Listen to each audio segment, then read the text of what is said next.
trying to raise awareness and improve the management options available for owners with arthritic dogs. Still there? Yeah, I'm still here. Good. Great to be here. Thank you so much. We're hoping that we can use your expertise to answer some questions about the nutrition's role in managing arthritis. So first of all, tell the followers a little bit about yourself, so they can understand why I asked you to come and join us. Yeah, well, thanks for having me, first of all. So I'm a vet, and I spent 6 years in clinical practice, doing mainly domestic and exotic pets. Before that, before my vet degree, I was on the graduate entry program. I did a degree in animal science. So there was a lot of nutrition and kind of food production animal kind of theory in my animal science degree. And always had an interest in nutrition. With the exotic side, I had an interest in nutrition because, 80% of exotics is husbandry and nutrition almost. So worked for 6 years in clinical practice, and then got a little bit bored and kind of wondered what to do next. Would I kind of go into research? Would I leave clinical and go into industry? Would I see myself in a nutrition role? And I didn't really see myself in a nutrition veterinary role if it was for, one of the massive corporates, and I was just kind of working in a big corporation and not really making a difference and being kind of doing the same old. And then in 4 years ago now, 4.5 years ago, I got talking to the CEO of Tails.com. And Tails.com are a tech-based nutrition business doing individual diets for dogs with fairly kind of low complexity needs, fairly healthy dogs, and giving them the right diet, the right amount of food, and sending it to the dog's owner month on month, but also uniquely catering to dogs with multiple health needs or nutritional needs. We design diets around the individual dog. And I thought, if this isn't a gimmick or a kind of a marketing company kind of saying they're doing things but not, then I really want to know more about it. And was really impressed with the process, with the technology behind how we do what we do. And I came over to industry nutrition role 3.5, 4 years ago, and haven't looked back. So I'm really seeing the difference that tailoring diets to the dog's individual needs can make, whether that's digestive problems, skin issues, allergies, intolerances, or indeed joint disease. So have followed Cam with a lot of interest and enthusiasm over the last couple of years, and really love what you're doing. That's good. Well, as you can see, Cam followers, what Cam is trying to do is bring to you people that are leading the way in the industry. These are people that have a huge amount of training. So Sean, like me, is a vet, but what's interesting about Sean is he's been on both sides of the fence, a bit like how I feel I have, in that we've both been first opinion vets. We know what it is like for these owners. We know how complex it is to manage this case, in that it's quite a big puzzle, isn't it? Nutrition is just one part of it, but it's an important part. Yeah. So my choice of asking Sean to help us with these difficult questions is not one of any financial gain. There is no reason that Cam has asked Sean other than he is a vet. I have a lot of faith that he's going to give us a lot of truth. There is nothing else in it, really. So please trust my judgment on choosing this person to answer some of our questions. So let's crack straight on with it. If you had to give people advice... Sorry, Hannah, just sorry to interrupt. There's a couple of people just saying that they can only hear you. We had technical difficulties that only I'm appearing on screen tonight. Sorry, you're just left with my mug and not Hannah's tonight, but you're just going to be on phone, Hannah, right? Yeah, hopefully they can hear me. They can hear you. See you. Yeah, they say we can see Sean but can only hear you, Hannah. So, That's fine. sorry guys, you're stuck with me. My hair's bad today, so it's fine. So if you had only 60 seconds to live and you had to get one fact about nutritional importance with regards to managing arthritis, what's the most important thing that you felt that you needed to say in your dying breath? Nutritional supplements are not a replacement for pain relief. Yeah! That's amazing. I'm a nutrition person, but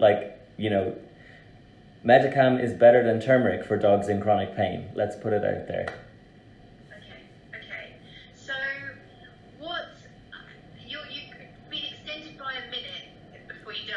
other things? Yeah, so obviously nutrition does play a big role in managing dogs with osteoarthritis. The biggest part of that is not necessarily what's in your dog's food or are you choosing the right brand, it's how much you feed your dog and what your dog's body condition is. So weight control has to be the absolute first thing that we look after for all dogs throughout their life, not when they're arthritic, but before they become arthritic.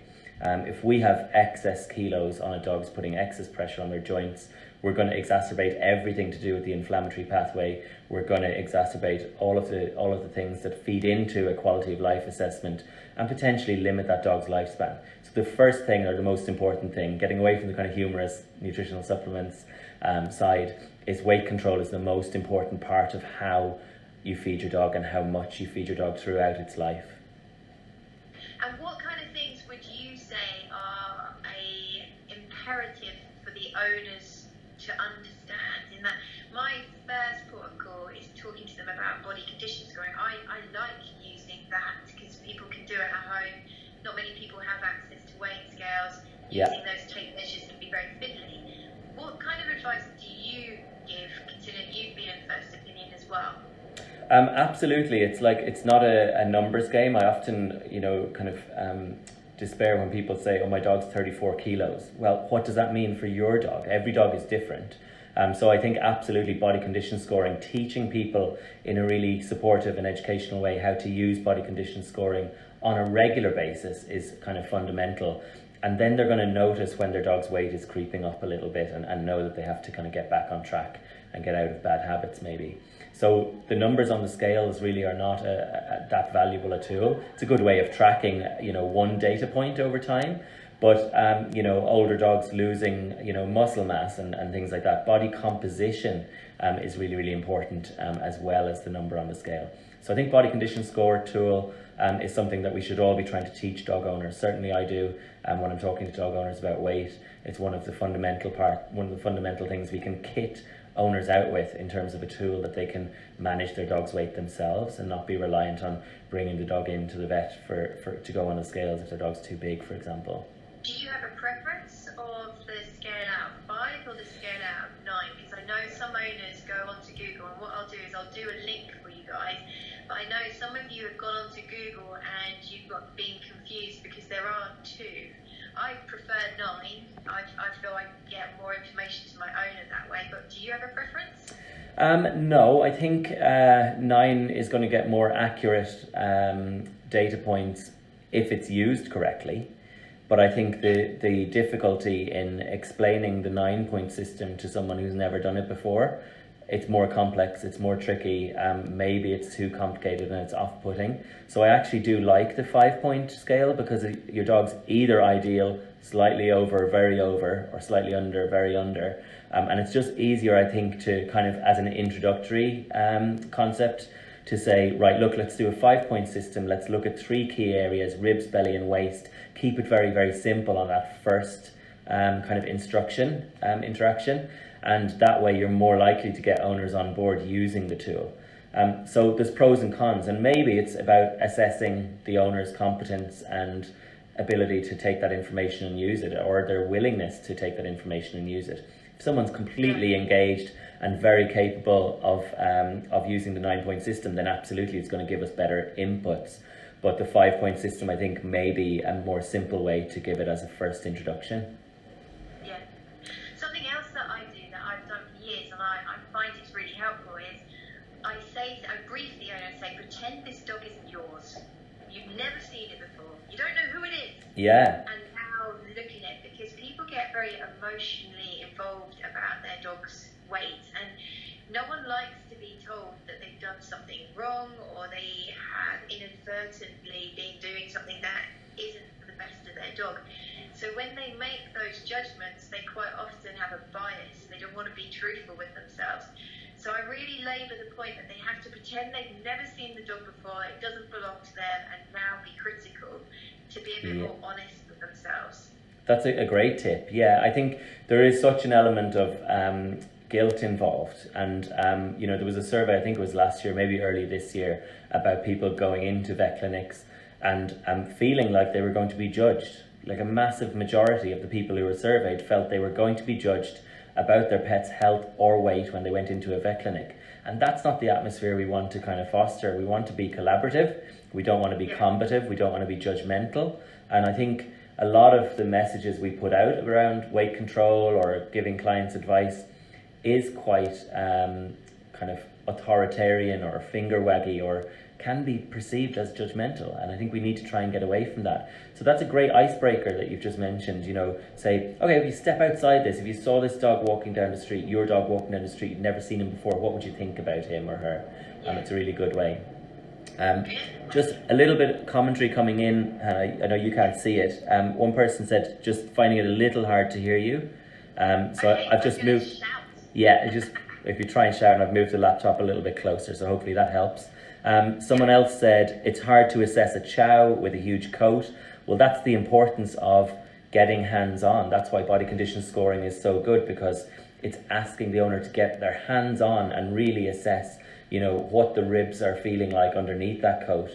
Is there a tummy tuck? You know, is there a nice distinct waist when you look and feel the dog from kind of above, as you move backwards from the ribs to the hips. So body condition scoring is about getting hands on. It's not just a visible or a visual assessment.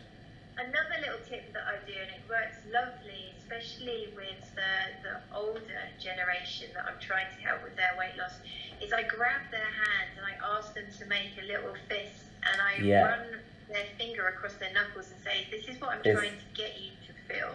This is what you're looking to feel. And then another one that I do is I say, right, you just baked a cake and you're just testing the sponge to see if it's cooked. That's how lightly you press. Because a lot of my owners, they're really cheeky and they press in really hard. And I they can go, feel it. Like, you know that you've pushed all the fat out of the way when you've done that. Yeah. So it's like, bake a cake. Yeah. Difficulty if they're not bakers, though. That's true. That is true. So, for the people that are in the pet industry, now that we've kind of talked to the owners at more of an owner level about the importance of weight control, can you add a bit more science for the people that are dog walkers, dog groomers, pet therapists, etc.? Talk about, you know, the inflammatory nature, add a little bit of complexity just so that they feel that they've got a bit more out of this as well. In terms of nutrition, or in terms of just kind of the nature of osteoarthritis, or? Probably I'm fishing for you to talk about adipokines and say just expand on the importance of weight control, not carrying too much fatty tissue, etc.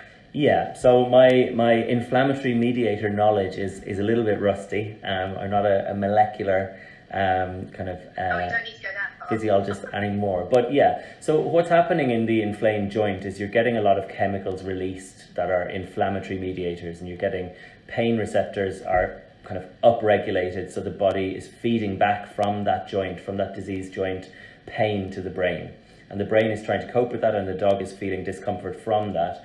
Part of the reason for that is evolutionary. It's like animals and us, we don't want to feel pain, we don't want to experience negative stimuli. So it's a natural process that if you hurt yourself or if you have a painful area in the body feeds back to the brain to say, favor that, or limp on that, or don't put too much weight on that joint, for example. So what's happening in the kind of arthritic joint is the body's building up more bone formation to try and stabilize an unstable joint, or with just kind of changes, aging changes and degenerative changes over time, the body is building up excessive bone tissue, and with that comes inflammatory chemicals being released from that joint when it's under strain. And I think the biggest thing to realize when we see a dog that is moving stiffly, or they're limping, particularly on one limb or a couple of limbs, or they're favoring a particular side of their body, or they're lying kind of in an odd way to not put so much weight on something, is that we recognize that there's a pathway and a chemical process and a physiological process there that is asking that dog to modify its behavior because there's discomfort and pain involved. We're all, you know, guilty a little bit, I think, of just kind of putting some of these changes down to age and to, oh, that's normal, oh, he's just a bit stiff, oh, he sits like that, it's kind of one of his funny quirks or whatever, when we look at a dog that's uncomfortable. But we find it hard to relate to the fact that actually there's a pain painful process going on, and that dog is actually uncomfortable. Because dogs are stoic, aren't they? They're not very good at showing us, who are showing us kind of how much discomfort they're in. They like to please us, they still want to go out for walks, they still enjoy their food, but we have to try and get better at recognizing the physical, subtle behavior changes that actually can indicate there's a disease process going on here. So I think it's hard to get away from that perception of, oh, you know, old dogs just get a bit stiff on their joints. Actually, what's happening is it's a disease process. And I think, you know, like if our dog had any other disease, we would be managing that, and we would be having regular checkups with our veterinary team, and we would be adopting an approach that manages it from a variety of directions. But I think arthritis is kind of like the silent disease that often gets missed, or often just gets put down to, no, my dog's fine, he's very happy, but he's just getting old. Yeah, no, I totally sing the same song as you, and I think one of the worst words that I hear is stiff, and I just feel I have to delete that from the dictionary and replace it with pain. So if somebody is showing signs of stiffness, or an animal showing signs of stiffness, can we actually make sure it's not pain before we settle with that word? But going back to the... Sorry, Karen. Well, you raise a good point, which I always kind of not struggle with, but try and assess the response when I'm talking to dog owners about their attitude towards the words I'm using. What do you think about using the word pain versus discomfort? Discomfort can be a more palatable word than pain, and we kind of almost sometimes have to assess the extremity of the language we use depending on the case. Yeah, I've got a really interesting story about that actually. I was seeing practice with a really well-respected orthopedic vet surgeon. Sorry about my phone. And as the owner came in with their dog who was quite crippled on all four limbs, with one limb worse, and the owner said, oh, it's not like the dog's been in pain, because the dog had been like that for about 3 or 4 months. And the specialist said, well, I would suggest he's been in some discomfort. And I was like, I just want to die. This was the perfect opportunity to say, no, I'm sorry, your dog has been in pain, but we can make something better of it now. But I think the choice of using that word discomfort often diminishes what's happening with the dog and leads to a lack of action. So I'm quite for using the word pain, personally. And what negative consequences, if any, have you had from certain clients who, when you use the word pain, like, have you ever had where they completely withdraw and then don't want to engage because? I think yes. I think I have in like the 18 years doing it. You have some owners, but I don't think that if I'd said discomfort, they would have taken it any better. To be honest. Yeah. I think you said pain, you can't go back from it because they don't want to like it. If they don't like it. But I'm sure if I'd said, I'm sorry, I really believe that your dog is in discomfort, I probably would have had the same reaction. Yeah, I tend to go with, it's a process, and it's a pathway, a journey they're on, and they've gone from discomfort, and now I believe they're in pain, and that kind of, that's nice. It's not a tick box exercise. It's that discomfort leads into true chronic pain, and I explain it as that journey, and I try and put them on that timeline of where I think their dog is, and I think that's a much easier way of like saying it's still a grey area, but your dog is moving from discomfort into pain. Let's tackle this now. They tend That's beautiful. I'm gonna steal that. Steal away. Someone has asked who is Sean. Must have missed the beginning, but Amanda Thomas has come to our rescue and summarised that I'm a vet. Oh, I love it. Yeah. So let's talk a bit more about nutrition, because I know that being totally frank about all of the nutrition thing, it's a really, really difficult topic. It's a very inflammatory topic emotionally for people. The only time that we've ever blocked people from CAM, there was just 2 people in 4 years, and it was both about raw food feeding, and it got ridiculous. Yeah. So I have actually been really terrified to do this, and I feel the other reason that I've chosen to speak to a vet that's been in first opinion practice, etc., is that you're going to have a level head about this. Yeah. And you so I feel safe.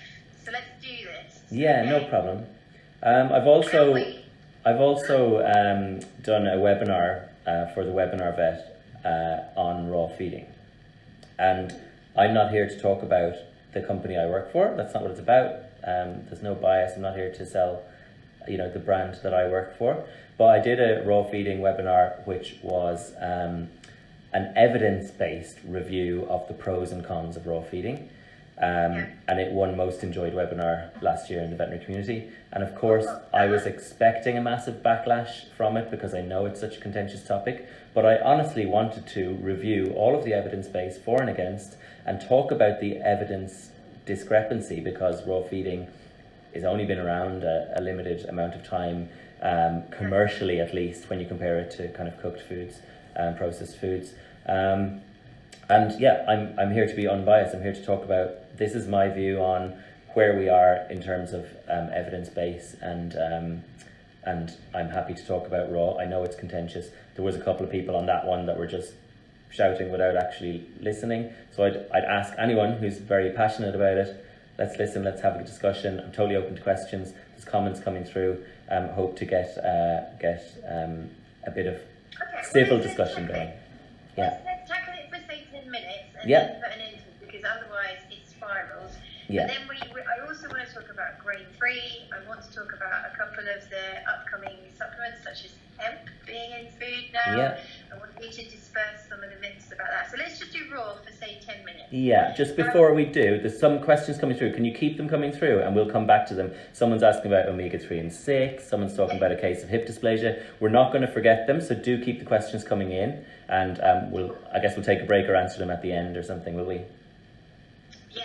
So what happens is we generally put a limit of around about an hour. Yeah.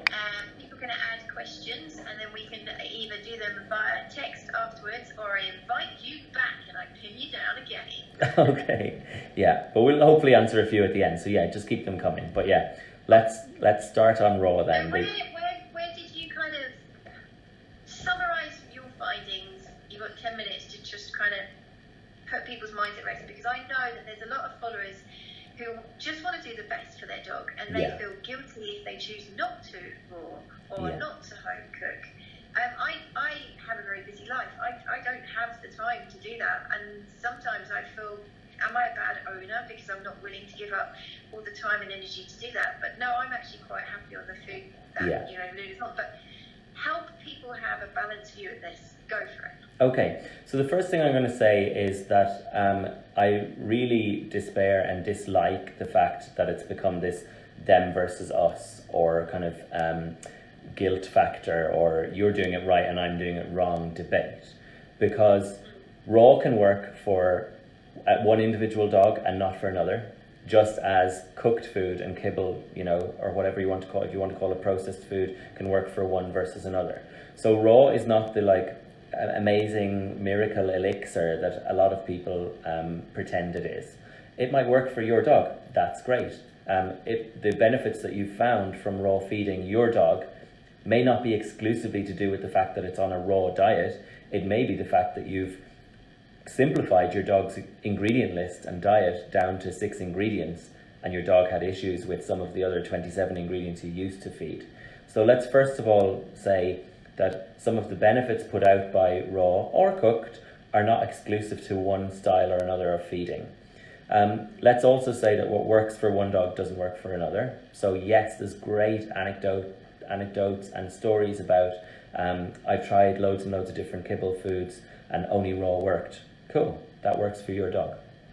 The second thing I'd say is that the guilt factor, I don't think it's a good idea. I don't think it's very supportive, and I think it actually does the raw feeding movement a disservice to be basically telling people who feed a cooked, higher shelf life and convenient, balanced and complete diet to their dogs that they're doing terrible things to their dogs, or that they're causing their dog's illness, because there's a lot of misuse of statistics and misuse and extrapolation from human studies, and really misleading information about the harm that feeding cooked diets to your dog will do.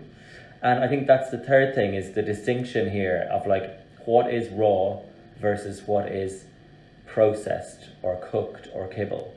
There's abysmal raw diets available for a dog owner to buy from a man down the road with a chest freezer in his back garden, or a pet shop down the road that's kind of working with alongside their butcher, or a recipe that someone is following online to have a complete raw food for their dog and they're doing it at home. A lot of those diets are absolutely terrible and will cause health problems in your dog. Similarly, a lot of, several cooked kibble-based diets at the cheaper end of the market are probably not great nutrition, but most of them are nutritionally balanced. If they're commercial, they have to conform to certain guidelines in terms of nutritional balance. So let's not say that raw equals good and cooked equals bad, because there's a spectrum in each category. It's very great, yeah, 100%. Yeah. The next thing to say is that the reason for particularly the vet community to be speaking out on raw, whether they're speaking out with just a mild concern and giving supportive education and trying to talk to people honestly about the pros and cons, or whether they're really vilifying, raw feeding and saying we should never be doing this for your dog, or whether they're passionate raw advocates. Vets and vet nurses, the veterinary profession, have a duty of care not only to their patients, the animals, and there can be problems associated with diet if you're doing it right or wrong, raw or cooked. They have a duty of care to give advice and to have an opinion on how we feed our pets. They also, and this is the bit that gets overlooked, have a duty of care to public health. And this is where there is a genuine concern about raw feeding, because when it goes wrong or when people do it wrong, it can have a serious impact on public health. And the raw feeding advocates and the raw feeding manufacturers, in my opinion, from what I've seen, maybe play down the public health aspect because it's not fun, it's not easy to talk about, but it is there and we all need to have a grown-up conversation about it. The two main concerns that anyone will have with raw feeding in general, and I would share them, are whatever the diet, whether it's raw or whether it's cooked, do we have nutritional balance? And are we giving that individual dog the right diet for its age, life stage, breed, and health needs? So nutritional balance and suitability is the first thing that I'm concerned about with a homemade cooked diet or a homemade raw diet or a commercial raw diet or a commercial cooked diet. Any diet, is there nutritional balance? The second thing is there public health risk? And that's from pathogens, so bacterial contamination or parasitic disease. It is a higher risk. Like, this is not me being opinionated by saying there is a higher risk of bacterial contamination in pet food if it is not cooked.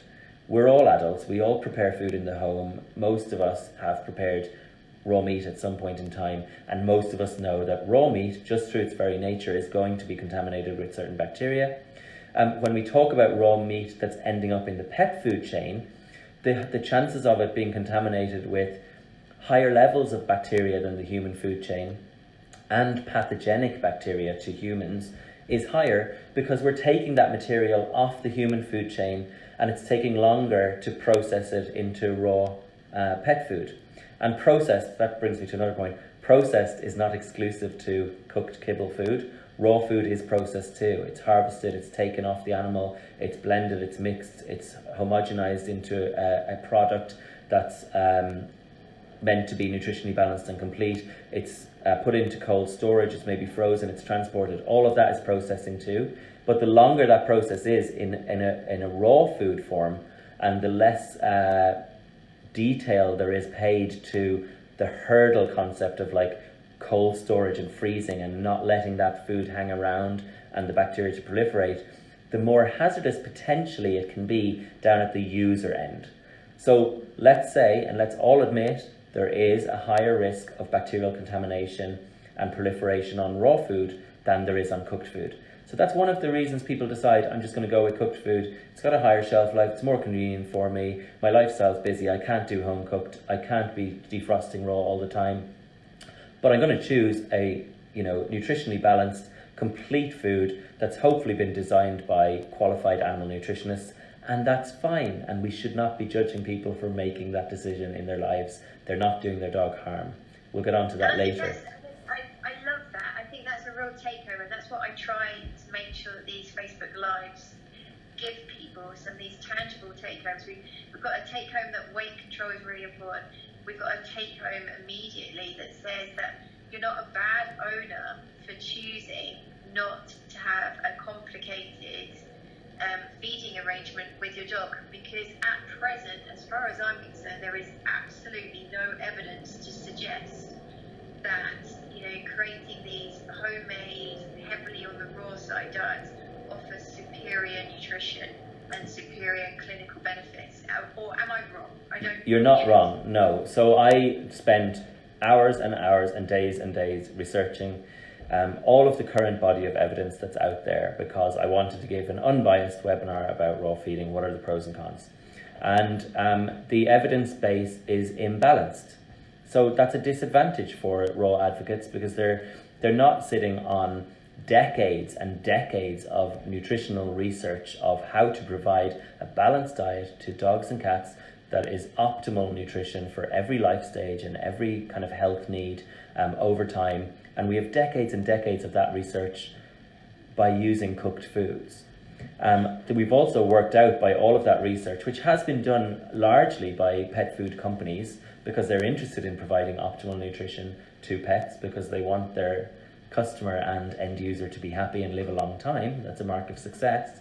But it's also been done by research organisations. We don't have the same level of detail or the same level of evidence gone into the current kind of raw diets or home cooked diets we're making now. But I will pick up a company here. I don't know the ins and outs about it, but I can remember, I think it was last year, reading that Honeys does hope to start trying to collate more data. And I think good on you guys, because it is a really growing market. There are so many raw food companies springing up, and they seem to have more and more jolly, you know, boutique names and boutique packaging. And you just wonder, are they willing to put the effort in to get evidence? So, you know, high five Honeys for saying that they are, you know, trying to collect data to start standing their ground. But it's still, you know, in my mind, as long as an owner is really aware about getting advice on balance, making sure that they consider all the health and safety concerns, it is a choice. Yeah. Or is it? Let's go back to arthritis. Yeah. Is there any evidence for or against a certain diet with regards to supreme management of arthritis that you currently know of? In raw diets having a benefit over cooked? Raw over cooked, or raw over kibble? Is there any diet that's showing superiority? No, I haven't seen any evidence of that. No, thank God, because I thought I was out of date. No, I mean the anecdotes that we get from raw feeders about the diet have been tested, and there's a few interesting bits of research I'll talk about. So we hear all the time, you know, skin and coat is much better on raw. Fine, that's anecdote. They've done some comparisons. The benefits to skin and coat are not exclusive to raw diets. You can have good ones, bad ones. It's down to the individual dog. Digestive health and stool quality. My dog's, you know, producing very little stool, and it's always firm, and it's good. Dog owners, you know, talk a lot about their dog's stools. That can be true for certain dogs, but raw food can come through other dogs as liquid. So again, not exclusive. You can get that with choosing a different brand of dry food, for example. Yeah. So again, it's anecdotal. It's like what works for your dog is not evidence that raw food is better than cooked food for all dogs. It's what worked for your dog. I think that's brilliant for me to just pick up Holly's Army. So we have a little community group, and we're beginning to now have a good enough number of followers that we can get balance out there, and we strive to let everybody have their voice, but keep it sane. So on there, you will have people say, well, my dog's done really well with raw, and somebody else will say, well, actually, my dog gained so much weight, I had to come off of it, and I've gone back to kibble and the weight shift. There doesn't seem to be an overriding pattern, as long as we take bias and bullying and people having to fit the crowd out there. So because the forum allows people to be honest, and Yeah. they don't feel that they're going to get picked on, they're able to stand up and say, well, that didn't work for me, or no, actually it did for me, and I want that. Yeah. So that owners can realise that there isn't a cookbook plan for OA. No. You know? And someone's mentioned here in the comments, you know, I'm made to feel so guilty by raw feeders that I choose not to feed my dogs a raw diet. That's really important because it's a very powerful phenomenon that goes on with any new movement, you know, whether it's to do with health or nutrition or religion or whatever. It's, you know, the enlightened few, the people who think that they're starting something and they're at the kind of cusp of an amazing discovery, and this has worked wonders for my dog. I was having loads of problems, so I'm going to shout about it really, really loud. But the people who have the opposing view or the opposing experience and maybe have had a bad experience of raw don't offer up their experience in those forums because everyone is so impassioned and just won't have a bad word said about it. I totally agree. So there's going on forums is really terrifying. You know, I go and look on them, but I never dare write. Holy moly, I don't want to cry at night. Yeah, that's it. I mean, it's so kind of vitriolic at times. You know, if you try criticize or critique, you know, try and give an intelligent critique of, well, actually, some of the evidence says this or some of it says that. You know, you get shouted down, and there's some awful misleading messaging and stats and stuff out there. The one bit of evidence which does hold true in a certain way, but it's a little bit misconstrued at times. There was a good study done on skin and coat, stool quality and dental health when they compared raw diets versus kibble diets. And they did find improved dental scores in dogs when they were fed, in the raw feeding dogs, only when they were fed large raw meaty bones. So not in kind of blended, processed or ground raw diets, only when the dogs were feeding with mechanical abrasion through chewing on big raw meaty bones. But we do know as vets as well that, you know, chip off a bit of raw bone and swallow it whole, there's risks involved in that too. And there's risks involved in dental fractures on the flip side. But interestingly, the kind of advocates of that saying there's dental benefits are ignoring the fact that the dental benefits in that study are cosmetic. There was less visible calculus on the teeth, but the periodontal scores underneath the gum line where the bacteria are proliferating and causing gum recession and all the inflammatory process that goes on with gum disease was still happening. So actually the thing that mattered was very comparable in both groups of dogs. So teasing out the evidence, you do find that actually there is a lack of evidence for a lot of the claims. Most of it is anecdote. And I'm not saying that's, you know, that means that, you know, cooked food is better. It just means raw advocates have to catch up a little bit and provide those studies. And yeah, I would give credit to the companies that are investing in those studies. But in the same breath, I would say they need to not be misleading about what they found in those studies. Because I've read certain ones, not going to name names, but that say they're going to prove their products are nutritionally sound and balanced and meet all of the FEDIAF requirements for nutritional requirements for dogs, which is the European Pet Food Federation. And they say, yeah, we've done it. Our conclusion is we've done it, except for in calcium and phosphorus, for example. But our explanation is that the FEDIAF guidelines are wrong. Now, you're either going to set out and say you're going to meet the FEDIAF guidelines or you're not. Don't say we met almost all of them, but one or two important ones we actually are going to argue the nutritional guideline. Yeah. So don't try and twist the evidence. Work with the evidence you're getting, but don't try and twist it to your ends. Yeah. No, okay, I think for all the cow followers who secretly feel that they struggle with trying to teeter out anecdote from fact, from, you know, proper, reliable information, I struggle. I've been doing it for years, and I laugh at myself and say that I was born with the gullible gene and how handy it is to have it now. Yeah. Because I can feel how it is for an owner, and it is so confusing. Let's go into just a little bit of questions. I have got questions up now. Yeah. The lovely Dawn Thorpe has just said, how do you work out whether a diet is complete? What is on the labelling that can give that owner the confidence that their choice is a complete choice?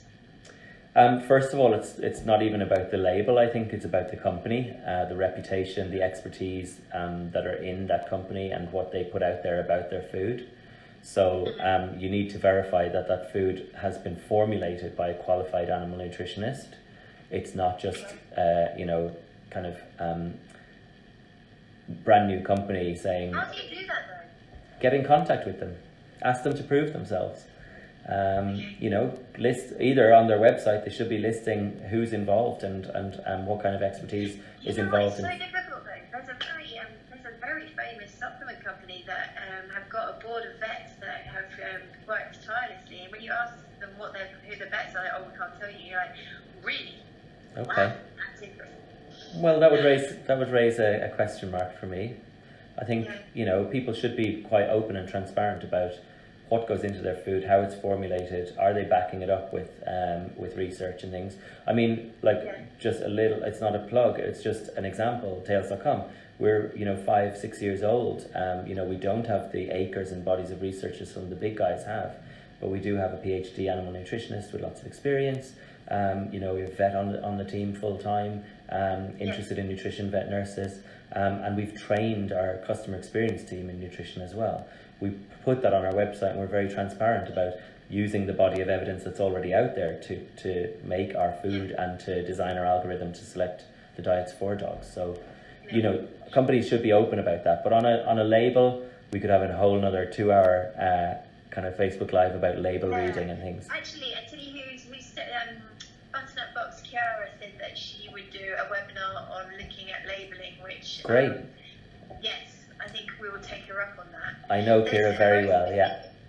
Yeah, well, there's a very specific question here that I really want you to help tackle, because I see it a lot on Holly's Army. I've heard people say that carbohydrate is detrimental to arthritic dogs. I've even seen people on forums say it causes arthritis. Is there any truth in this? Oh God, this one. Oh, I know. No, there's no. I haven't seen any evidence. I knew this was going to come up, and I decided, let's get a today up to date read on how this one comes about. So I typed in carbohydrate, grain, inflammation, arthritis, dogs, various permutations of that kind of Google search, and all of the websites that are coming up are written by people who have an opinion. There's no papers, there's no studies, unless I'm unaware of them. I haven't gone through every one. But Google page 1 search results is, natural holistic dog journals and blogs and opinion pieces about how cereals must be causing all of our dogs' problems, and dogs weren't designed to eat cereals, they're wolves, and and what does it all go back to? Advocates of raw feeding. So of course, if you're a passionate advocate of raw feeding and you believe your dog is a wolf and shouldn't be eating cereals and grains, you're going to sometimes put 2 and 2 together, because there's a massive body of opinion and a loud voice who are the early adopters, preaching about how we've been feeding our dogs has been causing lots of problems. There is a huge element of, am I making the right choice? Because loads of people think that actually grain is the problem, but there's no evidence saying that. And when I look on... I worry about it. I've got a young dog. I want Luna. I want to be as healthy as possible, and I don't want to make the mistakes that I potentially made with Holly. This gullible gene that I have comes out and starts making me threats, and I go into a pet shop and I just sit there going, holy Jesus, there is so much choice. The burden of choice, yeah. Oh, and there's grain-free, but I must admit I have the pleasure of reading articles in vet magazines that are really dispelling this myth and suggesting otherwise. Yeah. Well, look, grain-free... I haven't found anything that suggests in the veterinary world that avoiding grain has any benefit for arthritic dogs. No. It is, yeah, there's no evidence to say that. I mean, the issue, I think, and where this comes from, it's human food trends translating into pet food trends again. Where it comes from is, gluten has become a bad word in human food, and fair enough, there are celiac people who have a genuine allergy to gluten. There is a growing body of evidence in humans that gluten intolerance is a thing and can cause some or exacerbate some inflammatory conditions. There's no such evidence in dogs, okay? So we have to start with that. The other thing we have to realize, and this is where I get a little bit, let's talk facts and let's talk biology and let's talk evolution.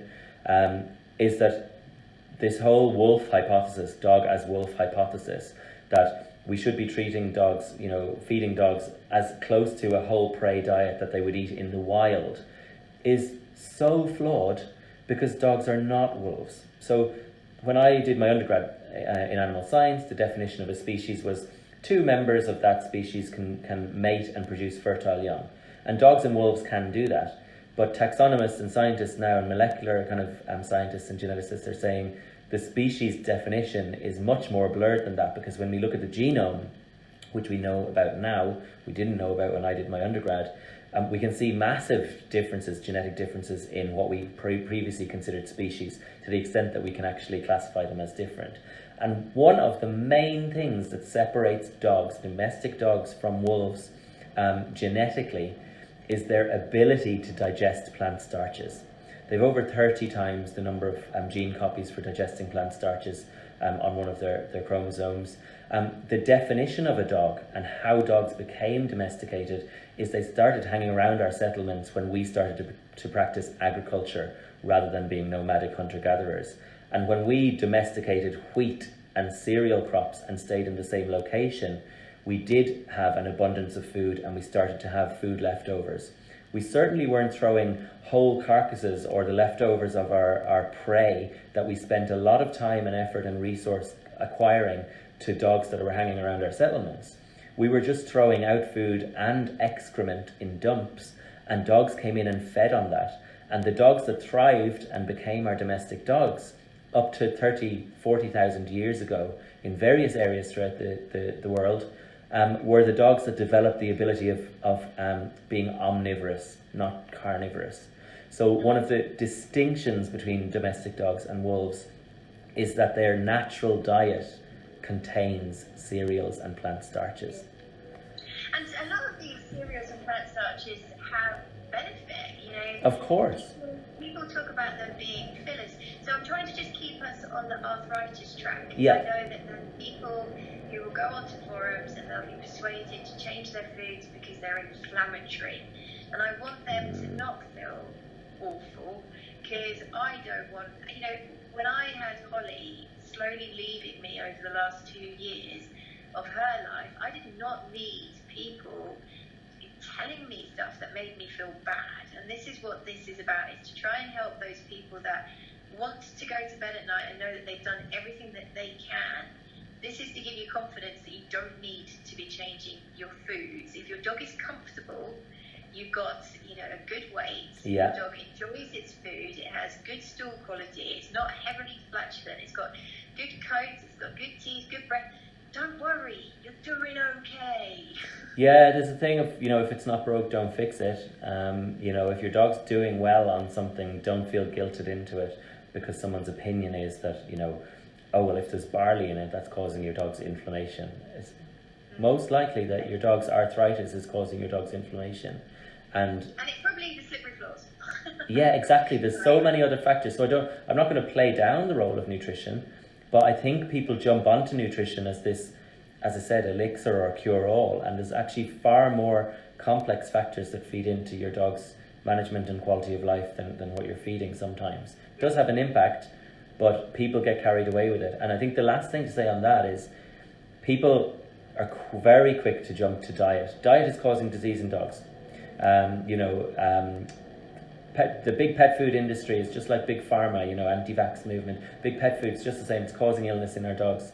We even had, and again, I'm not going to name names, but a raw company producing a handbook or a booklet which suggested that vets were in on it and were recommending kind of cooked kibble foods and cereal-based foods to cause harm to dogs so that they get more profit from pet owners.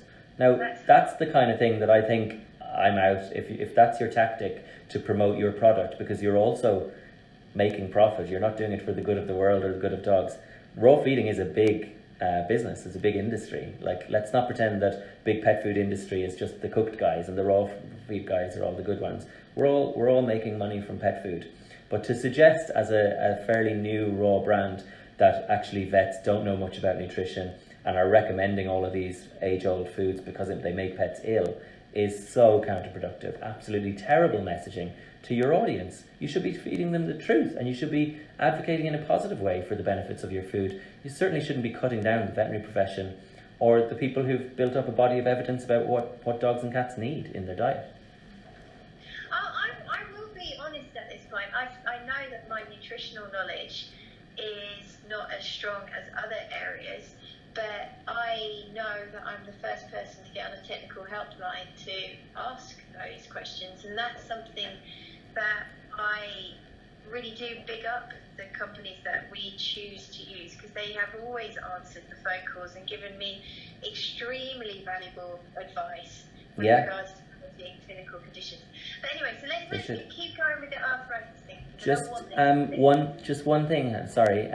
Someone said, I think you do many raw feeders a disservice. There are many of us who don't follow the prey model. Yeah, I absolutely agree. That's fine. I'm not painting broad strokes and saying all raw feeders think their dogs are wolves, or all raw feeders, follow the prey model. I'm just saying most of the loud voices, a lot of the really concerning messages that are getting out there to people who are wondering what to feed are listening to the really extreme views and the people who are shouting loudest. So I'm not judging anyone. I'm not saying that if you're a raw feeder. Like human nature. Look at religion, politics, everything. It seems to be a tendency that we have. Yeah. My take home for this section is that you're allowed to do what you're happy doing. Do it well, do it safely, take advice, but don't feel that you need to be changing something if it's working well for you.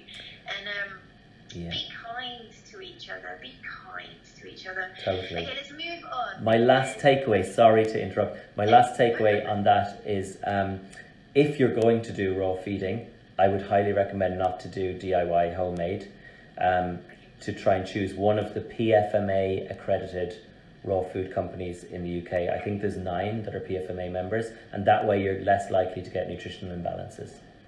Let's just quickly dabble with the food swapping, because I know something that, again, I relate everything to how I felt. And when Holly was bad and she was more immobile, and I wanted to make her life complete in different ways, and I wanted her to have great experiences every day, I did change diets, but she had quite a solid GI disposition. She always had done throughout her life.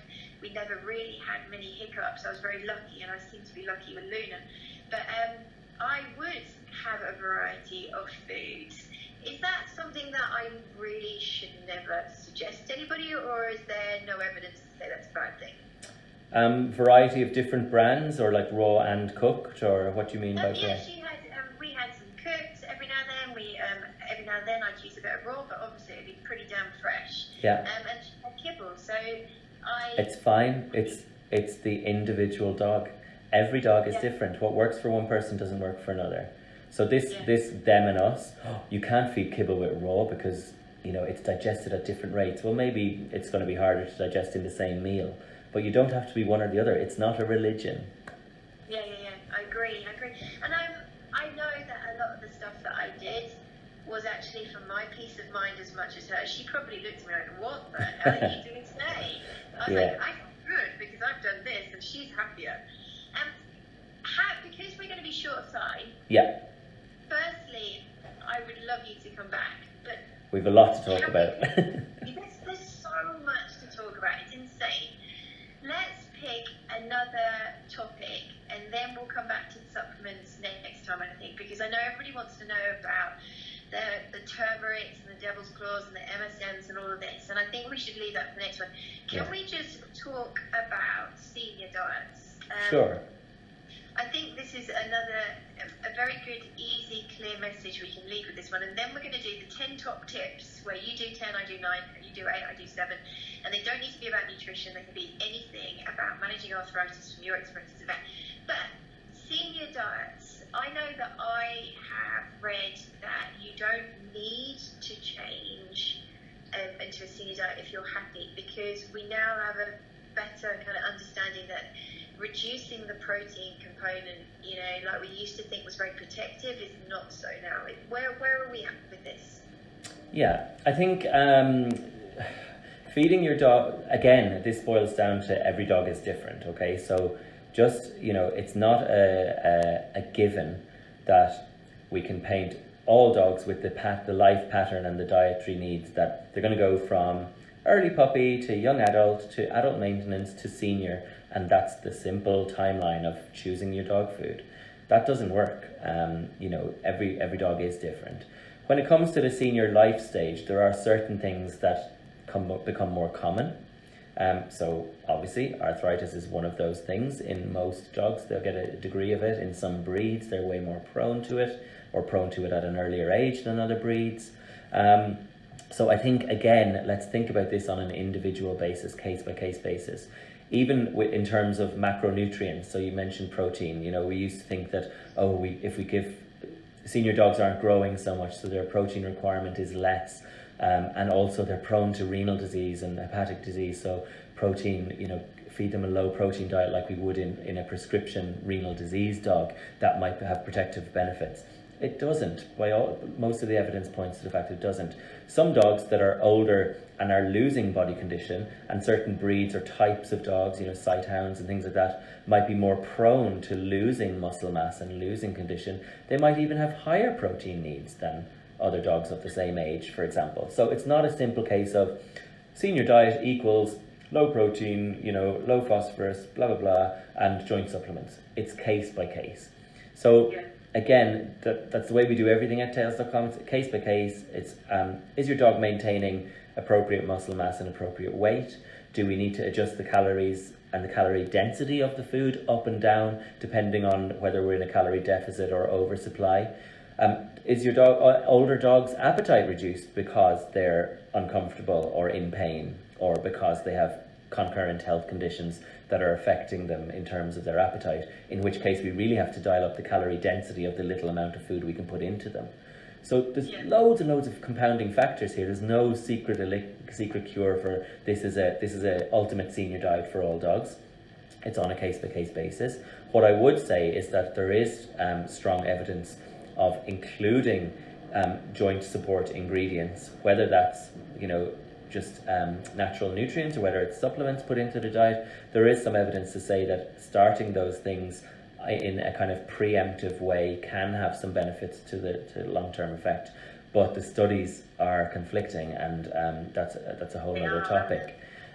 But yeah, there's no one magic senior diet kind of principle you need to follow. It's case by case, but generally what you're trying to do, and this is a much better way of allowing people to apply this information, is you want your dog to maintain a particular body mass that allows comfortable movement and ease of movement while they're getting arthritic. So my thing for people is, I'm going to put out the WSABA body condition score. Yeah. They also do a muscle condition score that I think people should understand about feeling what your dog's body, your muscle mass, your lean body mass. They're very useful for you to know. And I love the fact that you're not just pushing one approach. You understand that there is a variety of ways to manage this. Totally, yeah. And it is every dog is an individual, Once one person says here, Kane's appetite never got less, he's always after food. So I just gave one example. Some dogs lose their appetite as they get older, some dogs never lose it, and then we have to watch their weight, because the appetite stays the same, the amount of food we give them stays the same, but their mobility gets more difficult and their appetite for exercise goes down. And in that case, we don't want them piling on the weight. So again, it's to do with weight control, it's to do with maintaining the right kind of body condition and mobility, again through a multimodal approach, not just nutrition, but exercise and things like that. It's also adding in supportive ingredients into the diet at a stage when they're likely to be beneficial at maintaining or slowing down the rate of degeneration of joint fluid and cartilage and new bone formation, for example. Yeah. And the early diet as well has a massive impact on what happens in a dog's life when they become senior. So if we're not getting, if we're predisposing dogs through imbalances in early life to skeletal problems or arthritic problems, yes, then that's having a massive impact on what we're going to have to do later in life as well. Yeah, no, totally agree. dabble in. Most vets have little idea about nutrition. My vet said I knew more than her, so who do I turn to for help? Now, I'll be honest, you know, when you qualify from university, you really have to be a jack of everything. It's very, very difficult. You have to do cardiology, dermatology, surgery, you know, anesthesia, anesthesia, behavior, so much. everything. And you come out and you start choosing your pathway. I didn't choose my pathway till quite late. Now, when people say, who do you turn to for help? Your vet, at their fingertips, has access to multinational, huge companies that give really, really detailed advice. So, say with Noblest Bob, my cat, yes, he is called Noblest Bob because he has no penis, because he had urinary, so he had stones, and I had to seek help, and I spoke to one of these companies, and they gave me brilliant instructions, and he's now on CD metabolic from Hills, and we've had no problems with his urinary and his weight's coming off. It's great. We do have access to nutritional knowledge. It might not just be in my brain cells, it might be I tap into somebody else's. Yeah. So don't be scared of going to your vet. They do have human textbooks that they can talk to. Yeah, and if that vet, you know, that's a good point, you know, that vet's been qualified for 10, 15, 20 years, and just they've learned a baseline level of nutrition knowledge, but then they're not interested in it, and it's become such a minefield of information that they've actively said, I'm not really interested and I'm not going to try and pretend to be the expert. That's a better thing than them kind of saying, you know, here's some information I have that's 10 years old or something. There might be someone else in the practice. Ask who in the practice. The vet nurses are an amazing resource. They spend a lot of time talking to clients about nutrition, and they have more time to do it. So actually, just ask who in the practice can I get some advice on about my pet's diet. Yeah. Okay, just because I must not keep you too long, and I've got a visit with the podiatrist because my toe's hurting. It's been hurting for ages. People think I've got gout, but I'm pretty sure I haven't. Oh no. So, let's do the 10 top tips, and then I'm going to definitely get you back because you've got a lovely manner, you're easy to talk to, and there's lots of questions coming out, and I'm sure there will be more. So, thank you. You've got 5 opportunities in quick fire, not allowed to spend too long, but from your experience being a vet, not just a nutritionist, let's help people with 10 fast tips of what they can do for their arthritic dog. Go for it, number 10. Learn how to body condition score. Oh, perfect. Yes, good one. Mine is always, please look at your flooring. It breaks my heart every time to see these dogs struggling to manage themselves. Even the young dogs that have got early onset elbow dysplasia, get the flooring changed now. Number 8. If your dog is looking a bit stiff because he's old, go to your vet and just have an honest conversation about, is he or she in pain? Fantastic. Number 7 for me is when you're doing your budgeting and you're looking at what's going to be happening over the next 6 months, a year, please plan ahead for blood tests and urine sample. They're not some trickery that the vet's coming up to get more money. They're there to pick up what's called comorbidity with other clinical conditions that rear their ugly heads, and to make sure that our choices for the best of your pet still remain the best choice for that pet. So budget 6 monthly to yearly blood tests and urine samples if you're on medication. Yeah. Don't shy away from a recommendation of medication from your vet to manage your pet's pain because there's potential side effects. We have to tell you about potential side effects because you need to be informed, but that doesn't mean they're going to happen. It means they're potential. So have an honest discussion with your vet about what's the likelihood of those side effects and how are we going to protect my dog or cat from getting them. Perfect. Number 5 for me is that every dog is a snowflake. They're all very unique, and what works for one person doesn't mean it's going to work for you. So please don't go off on your own pathway talking to the person and the part that stands by the poo bin telling you to put orange pill in their left nostril. Talk to your vet and try and build up a rapport with the vet practice, the vet nurse, the therapist, because your pathway is going to be unique to you. Number 4. Realize that exercise is really, really important for arthritic dogs. So a lot of owners kind of say, oh, he's getting really stiff, I don't really want to bring him out, he doesn't really enjoy his walk. But little and often of low impact exercise is much healthier for your dog's joints and mobility and avoiding pain and stiffness than kind of shying them away from walking and then maybe doing one long walk at the weekend. So just be really careful that you're doing little, often gentle exercise. It's actually a really healthy thing for arthritic dogs. Yes, perfect. Number 3 for me is just because it's expensive doesn't mean it's definitely going to work. I get really frustrated when I see people on our forums and they're spending a world of money on all of these things, and I'm like, get the weight off, keep your dog moving, use interactive feeders, learn clinical objective measurement of pain. Don't need to spend a fortune. You can still make a massive difference by getting the foundations in place. Number 2. This is a difficult one, I guess, for a lot of people. Arthritis is a process, it's a journey, and unfortunately it happens at the end of our pet's life. And euthanasia, humane euthanasia, putting our pets to sleep for quality of life reasons, is something that often we have to deal with.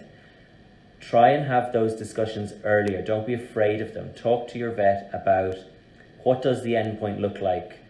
Can we talk about what quality of life level we're comfortable with, or what might happen? Or if you're really just scared of the process of how it works, if you think you're heading down that road with your pet, talk to your vet team about it before you need to make the appointment, weeks before, months before. They're more than happy to talk you through it. And once you understand how that goes and how you're going to work on it together and create a plan and what's actually going to happen, it becomes a lot less scary. Yeah. And we've got Mary Ellen Goldberg coming back on the 19th of November, I believe it is. And we're going to be talking about palliative care and euthanasia, so please do tune into that. Number 1 for me will always be #YourDogBoyYears. This is about all of us helping each other, and this is what Cam is trying to do. Is trying to get amazing people like Sean. We had the lovely Jamie McCormack yesterday. These are people that really care about your dog reaching old age in comfort. So let's work as a team, let's flag it up to other people, let's be kind in everything we do. We can pass on information, but we don't preach. We know that all of these cases are unique, and what works for some doesn't work for all, but we can be kind and give each other advice. Flag it up to your dog walkers in the park, all of this sort of stuff. Thank you so much, Sean. I'm so grateful. No worries. I need to run because the practice is trying to close and I'm still here. Well, you might have seen me looking, all the lights are going off here as well. I'm going to pin you down and we're going to do supplements, so if you can just let us know. I'm sure all the followers will be desperate to tune in again. Yeah, I'll swat up on my supplements in the meantime. There's a lot of them out there. There's a lot of them out there. Cool. Great. Sure. Thank you, everyone. I'll try and jump into the comments and just type a few that we didn't answer later in the week. All right. Perfect. Thank you very much. Bye.